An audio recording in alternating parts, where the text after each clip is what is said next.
Alright, what up guys? G-Dog Casey here, bringing you another MLB The Show 2011. This one is just going to be a little 3-game series that I had with a buddy of mine. He came over for the weekend and we played a lot of baseball. And so after a bunch of practice, we decided to do a 3-game series. So this one's going to be the Tigers visiting Chicago, going against the White Sox. My buddy's playing the White Sox, and I am playing the Tigers. We can see here my pitcher, Justin Verlander, is getting off to a decent start. That's the first batter of the game, and getting a strikeout on that one. Same here, bottom of the first, and we're going to go ahead and get another strikeout. So pitcher's starting off pretty good here, striking out Rios there. And here we see Paul Konerko coming up to bat, and this is going to be in the bottom of the second.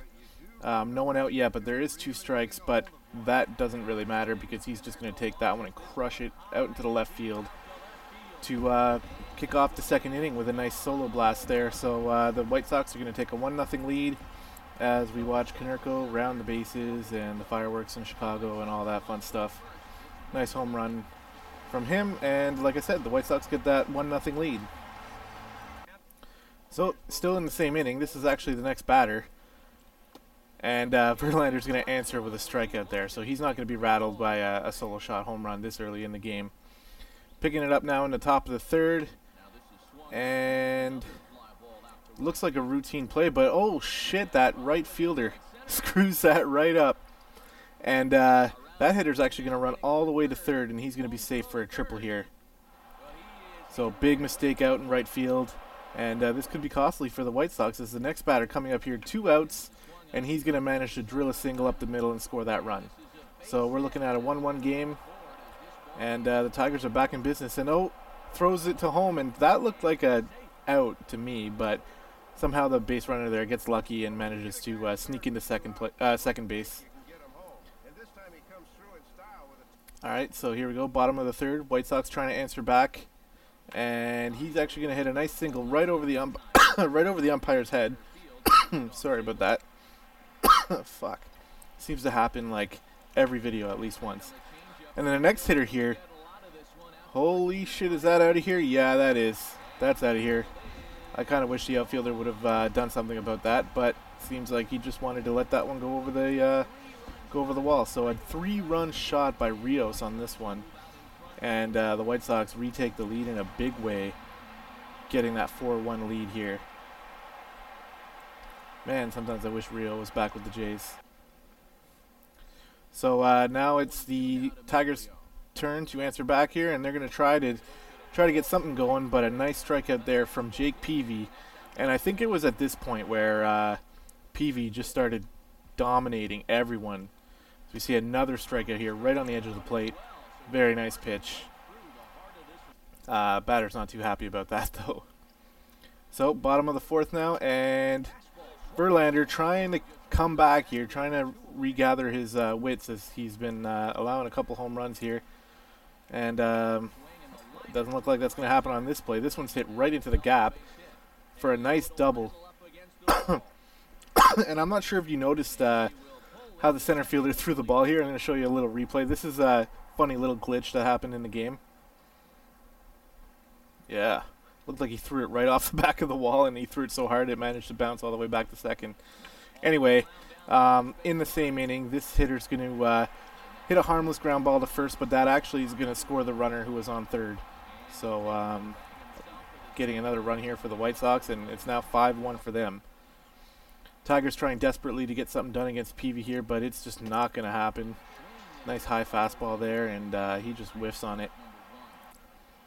Same inning here, 7th. Peavy just continuing his run here. Oh, that one probably should have been a ball there for sure, but you know, Peavy will take it. And here we go, top of the 9th, 2 outs. Detroit still trying to get something happening here, and he just nails this one right to the closing pitcher. I don't know his name, but I know my buddy threw in his closer in the 9th, so nice close for him. And the White Sox are going to take the first game, 5-1.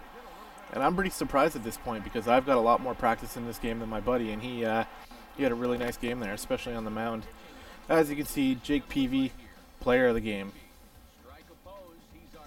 We'll get a nice little look at some of his highlights here. Just a nice all-around game. We'll also get a good look at his line here in a second. And there it is. 8 innings pitched, only 3 hits allowed all game. Just 1 earned run and 6 strikeouts. Very nice game. So for game 2, we figured this would be fun to record. A nice Yankees versus Red Sox game. Personally, I don't like both of these teams. I obviously hate the Yankees because I'm a Jays fan, and it's just not fair. It's not fair at all. Watch the movie Moneyball and you'll get an idea. But here we can see the Boston pitcher just nails Mark Teixeira here, and that's going to put him on first. And this is going to be huge as we just take a look at that pitch there. A little inside, I would say. And that's going to be huge because this is A-Rod stepping up to the plate and just blasting a shot right into the gap. That one almost was a ground rule double, and it's a good thing it wasn't because Teixeira is going to be able to round third and make it all the way home. So the Yankees will start off the game with a nice 1-run lead in the first.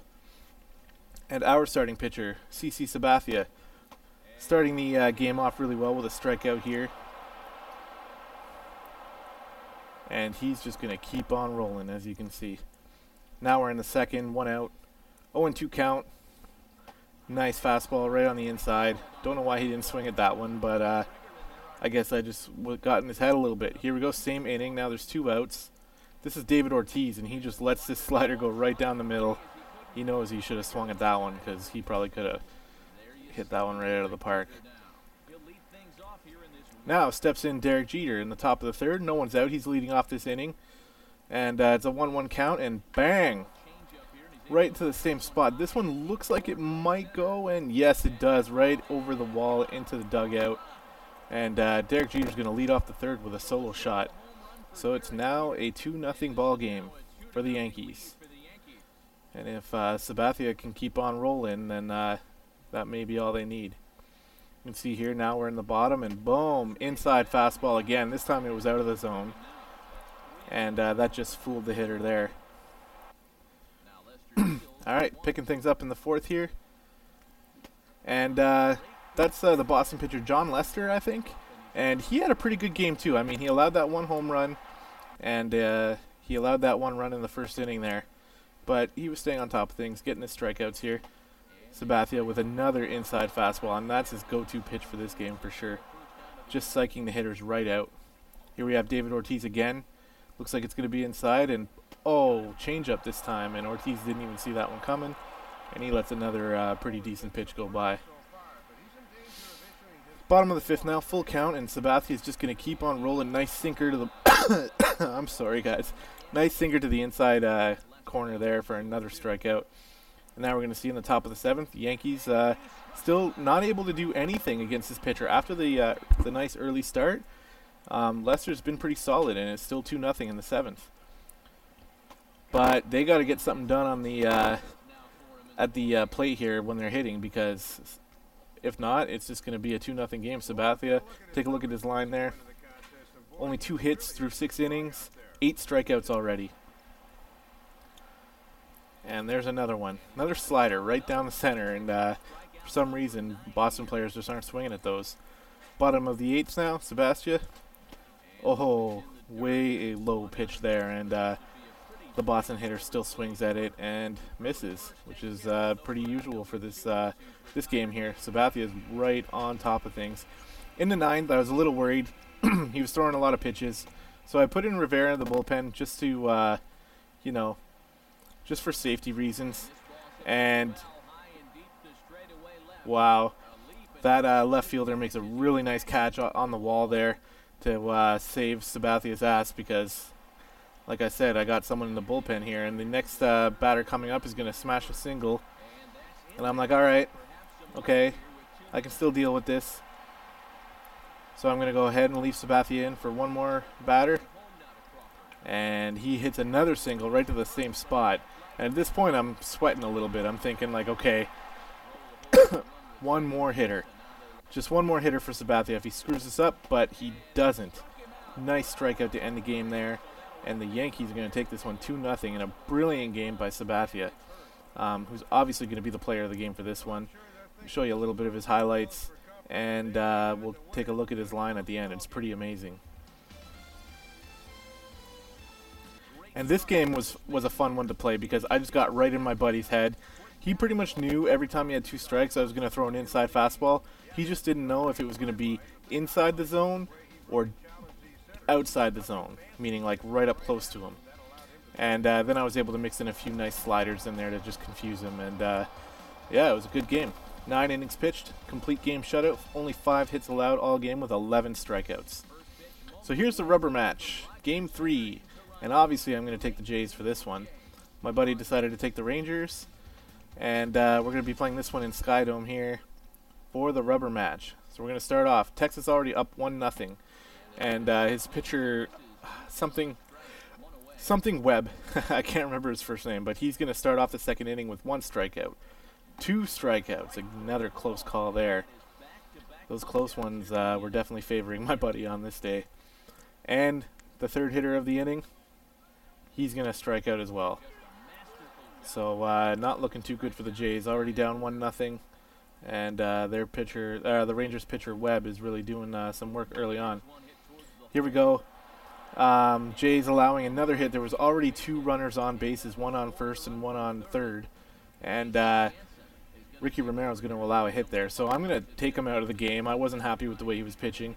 I'm going to put in Casey Jansen, and we're going to pick things up in the 5th inning now. Those 2 runners on base didn't end up scoring. So Jansen, his first hitter of the game, and that one's going yard right over the right field fence, and now it's a 3-0 game for the Rangers. So things really not starting off too good for the Jays here. In the 5th, down 3-0, and up comes Nelson Cruz, the very next batter, and bang! Drills this one right out of the park. I think that's second deck. Oh yeah, easy second deck. And now it's a 4-0 game. Casey Jansen really screwing things up for the Jays here, which, I mean, in real life, Jansen's actually pretty good. I know that. The Jays are the only team I watch, by the way, so that's why I don't know many of the players. And we're going to pick it up here. I think it's the same inning. I think it's the bottom of the 5th. And Jays are going to lead off with a nice single here, and that's going to be big because up comes Juan Rivera. Jays trying their best to stay in this game, and he's just going to belt this one right up center field. Is that one going to stay in? Well, of course it's not going to stay in. Why would I show you? Home run, 4-2 game now, and all of a sudden the Jays have a little bit of life showing here, and they're going to be trying their best to gain a bunch of momentum and hopefully steal this game. The clock's already ticking. Here we have runners on first and second, and this play looks like it's going to be a sacrifice fly, and the Jays may be able to pull within 1. But this right fielder's got a hell of an arm. Look at this throw. Boom! Strike right at the home plate. And Aaron Hill's not going to be able to score on that one, and this is a huge play. So we're going to take a look at the replay here because I thought it was awesome. Amazing throw to home. Boom for the tag. Just in time. It was like perfect timing and everything. And that's going to suck for the Jays because I think that was out number 2. So we're going to pick things up in the 9th now. Jays weren't able to do anything. My buddy's going to throw in his closer, Neftali Feliz. And we're going to see if he can close out this game. So it's the bottom of the 9th, no outs. And this is his first hitter he's facing. And boom, strikeout, 98 miles an hour fastball. Jays are like, shit, this is going to be over. Here we go, 2 outs. Encarnacion at the plate here. And, oh, this might be a single, but no. Again, the right fielder comes out huge. I wish I knew his name. I'm sorry, guys. Like I said, I don't watch too much baseball. I just like to follow the Jays. But I love playing the games. So hopefully, after playing a bunch of the show, I'll be able to learn some of the players' names. So yeah, Webb's going to get the, Brandon Webb is going to get the player of the game honors. As he threw 8 innings, only allowing 2 runs. And it was a good game. It was really tense. I really wanted to win that one, but I wasn't able to. My buddy pulled off the series. And you can probably expect to see 1 or 2 more of these in the future. It was a lot of fun. I can see us doing it again. So thanks for watching, guys. And as always, have a great day.